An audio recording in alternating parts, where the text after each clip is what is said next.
Thank you very much, Rahulji. May I now request Professor Pogge to deliver the 20th anniversary lecture. Thank you. Professor Pogge. Can you set it up? Okay. Good. It's a great honor to be here, to join you in honoring Rajiv Gandhi. And I want to offer my felicitations to the Rajiv Gandhi Institute of Contemporary Studies on this 20th anniversary of its founding. The RGICS honors the vision and memory of a great leader of India. In a most challenging and uncertain global environment, in the second half of the 1980s, Rajiv Gandhi envisioned the future with exceptional foresight and clarity. Even at its very incipient stages in the 1980s, he foresaw the emergence of globalization and of a new world order in the new millennium, and constantly called on this country to change and adapt to meet emerging new challenges. A leader with great compassion, Rajiv Gandhi's vision was characterized by an exceptional sensitivity to injustice. Speaking at the Congress Centenary Session in Bombay in December 1985, Rajiv Gandhi said, and I quote, "We cannot and will not rest until we have won true Suraj for the hungry and spiritually starving millions, until we have wiped out poverty from our land." Rajiv Gandhi brought innovative new approaches to the quest for justice. He deepened and strengthened India's democracy. His role in establishing the foundations of local self-government in India was historical. As a result, millions of women are contesting and holding electoral office at the grassroots in India. He diffused electronic technology on a mass space to unleash social and economic change, to create new power and opportunity for socially excluded sections of India's people. India's revolution in communication technology has had a lasting impact in the social and economic transformation in India. So again, I'm honored to be here and honored to join you in honoring Rajiv Gandhi. Now to the lecture. Let's start with some rather simple points about competitive systems. Competitive systems, adversarial systems, are all around us in the modern world. We see them in the real economy and financial markets, politics, international relations, the court system, in academia, the media. Everybody is competing. These systems are tremendously efficient and effective in producing socially valuable outcomes if they are properly framed. Proper framing means that the rewards that the players seek from the system are highly correlated with what is really socially valuable. Those who produce good outcomes get rewarded. They win the competition. Proper framing requires in particular that the rules of the game are appropriately designed and that these rules are administered transparently and impartially. Then competitive systems can really work wonders. Now, competitive systems have an Achilles heel. They have one very important problem. That is that they can easily deteriorate insofar as they provide incentives to reward-focused players to try to either influence the rules of the game or else the application of the rules. Corruption is a word that characterizes that. So what reward-focused players will quickly realize is that there are two ways to get ahead. One is you do what the system rewards, you do better than others in creating socially valuable outcomes, you outdo the others and you get rewarded. The other way to get ahead is you try to change the rules in your own favor. You lobby, you pay politicians or those who administer the rules. And that is a very general problem of all competitive systems. It's, you might say, it's Achilles' heel. Now, with these sorts of efforts, the rules of the competition and their application themselves become objects of the competition. Players are competing not merely in the competition to achieve the best outcomes, but also over the rules of the game and their application. Now, when that happens, then these competitive adversarial systems that are so much praised by economists and others lose much of their value. And this happens in two ways. First, resources that should be invested in creating socially valuable outcomes are really invested in lobbying and regulatory capture. And secondly, insofar as these efforts succeed, they make the system diverge from rewarding what is really socially valuable to rewarding something else. The system gets derailed. It no longer tracks what really is most needed for society.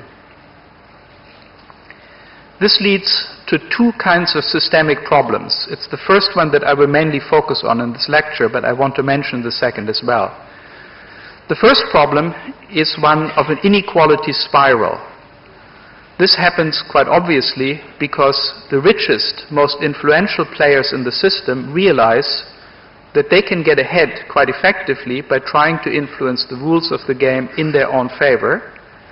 Insofar as they're successful, they will increase their share of the social product and become ever more able to influence the rules of the game in their own favor. That's where this inequality spiral comes in.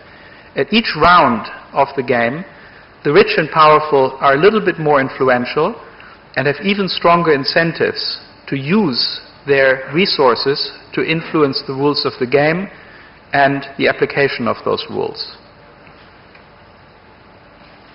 And they do this in part by buying support from experts, from the media, and so on, in order to influence the rules and their application. This phenomenon of regulatory capture is, I think, especially important at the international level.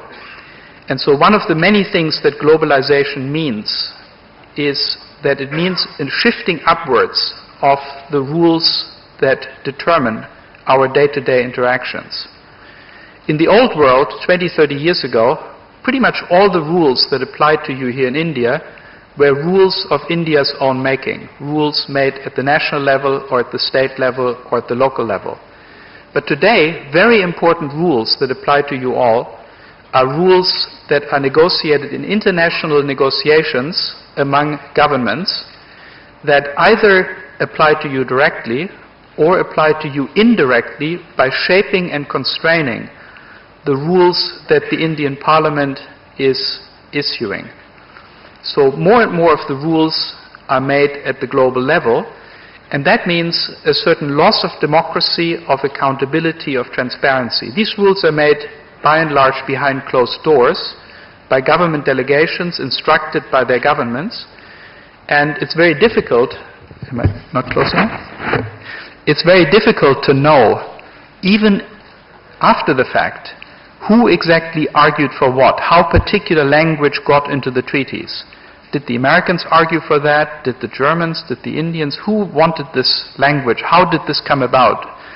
And so there is a lack of accountability and, by and large, an exclusion of ordinary people. Privileged people like ourselves don't really weigh in on these things. And our loss of power, and certainly the loss of power of the poor in regard to this rule shaping, is a gain in power and influence for a very, very small elite of large corporations, industry associations, large banks, and very rich individuals. And so I see a phenomenon here of increasing regulatory capture, where at the global level it is even easier for a very small group of elite players to influence the rule-shaping process. Again, if you think about India as the world's largest and greatest democracy, there's obviously a counterweight to the influence that the very rich and very powerful can exert on politics. If politics becomes too oppressive for the poor and the middle classes, the existing parties will be voted out of office. But such a counterweight just doesn't exist, or doesn't exist yet, at the global level. Now, the second problem is, in a sense, bad news, but in another sense, good news. The second problem is that when you have the opportunity for a few elite players to buy little bits and pieces of the supranational institutional architecture, you get incoherence in that architecture. That architecture is not holistically constructed to serve a common set of purposes, but rather it is sold off piece by piece to the highest bidder. So the banks will buy the financial regulations. They will weigh in with heavy lobbying influence. The pharmaceutical companies, the entertainment companies, the software companies, and the agribusinesses are especially interested in IP and intellectual property rights. So they will make sure that they capture that part of the international architecture, and so on. So the result of that is a quilt of different ill-fitting rules at the global level that make the entire system prone to crisis. And in the last 3 years, I think we have seen our fair share of global financial and economic crisis. That's in one sense good news, and it's good news because it shows that there's a kind of collective action problem into which these powerful agents have brought themselves. That each of these powerful agents, of course, is better off exerting its influence than not exerting it, but that they might all be better off, or at least not much worse off, if none of that had that special influence than if they all have it. In other words, you benefit from your own ability to exert this influence on global rule shaping, but you also suffer the effects of other players, other elite players having a similar sort of influence. So I think there's an opportunity here to democratize the global rule shaping mechanisms in a way that will make these rules a little bit more responsive to the interests of larger segments of humanity. Now let me give you a little bit of evidence of what has happened. In the United States, inequality has fallen quite significantly from around the time of the Great Depression to 1978. This is something that economists associate with the Kuznets curve, but in any case, the Kuznets curve was quite true until 1978. So then, when globalization kicked in, gradually inequality has increased, and increased actually quite dramatically, as you can see here with these figures. The interesting thing here is when you say inequality increases, that's sort of a bland statement. The interesting thing here is that the increase at the top was very sharply limited to a very tiny segment of the US population. You see there the top 1% increased its share 2.6-fold, the top 100th of 1% 7-fold. So these 14,400 taxpayers are now controlling 6% of the US economy. It's an incredible development. And of course you see also that the bottom half of the US population has lost more than half its share of national household income. Now something similar is happening also at the global level. These are data that Branko Milanovic of the World Bank has developed, and they show you that we have a significant concentration of global household income in the top ventile, which is economists speak for the top 5% of the world's population. Here I've basically ignored all boundaries. I've just taken humanity as one big group and divided them into 20 equal groups of 5% each, and I'm showing you how the shares of global household income of these groups have developed over the globalization period, in this case from 1988 to 2005. What you see here is that the top two ventiles are the only ones who gained. The second ventile gained too little to be worth writing home about, but the top ventile gained quite a lot, 3.5% of global household income, a very nice gain.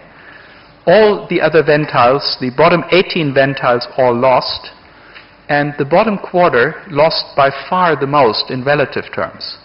So the bottom quarter of humanity, which had a ridiculous 1.16% of global household income in 1988, is now down to an even more ridiculous 0.78%.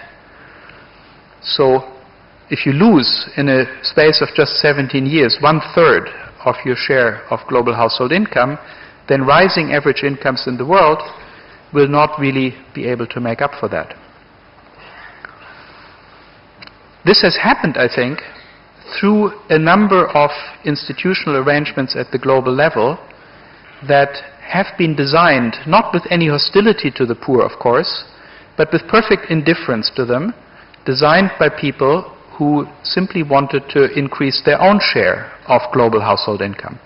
I give here a few examples of such rules and regulations. Perhaps for you, one of the most important would be the illicit financial flows, large amounts of money flowing out from poor countries into rich countries, monies that are often embezzled, often tax-avoiding monies. The latest research on these numbers suggests that it's about $1.26 trillion annually, 10 times all official development assistance. India, fortunately, is not near the top of the countries with these outflows. China is far and away the country with most corrupt monies flowing out. But it is certainly a very substantial headwind in the faces of the poor to have this much money drained out of poor countries into Western banking systems where they are only too gladly accepted for deposit.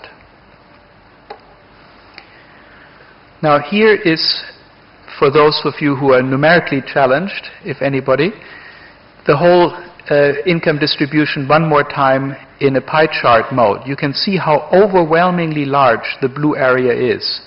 The baby blue at the top is the top 5% of the world's population. The dark blue is the next 20%. And then the other 3/4 are these small little segments on the right. And the red area, that's the bottom quarter, 0.78%.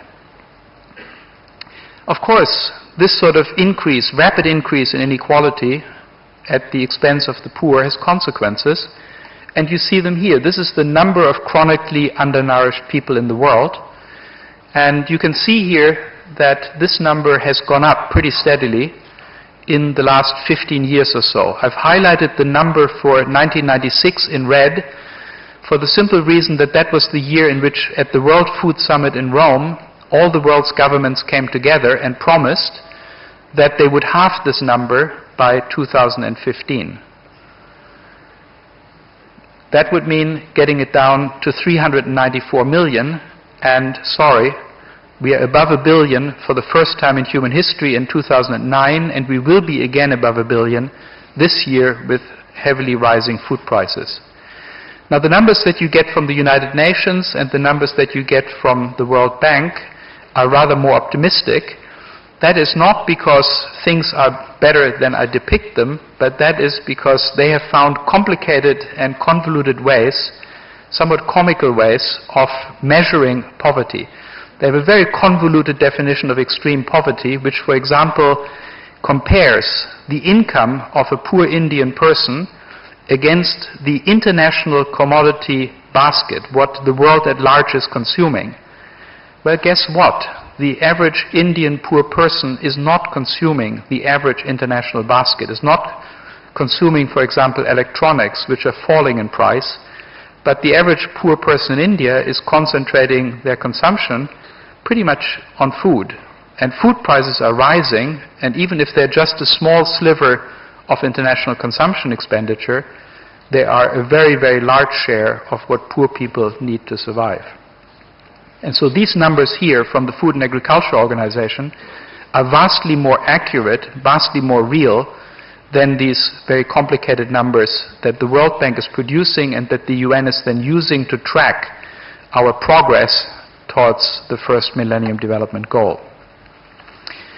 Now, being chronically malnourished is by no means the only deprivation that poor people suffer in increasing numbers. You can see here that there are other deprivations as well, which are still very common in a 7 billion person human family. Access to essential medicines, access to safe drinking water, to adequate shelter, to electricity, adequate sanitation, literacy, and absence of child labor are among the most important of these deprivations.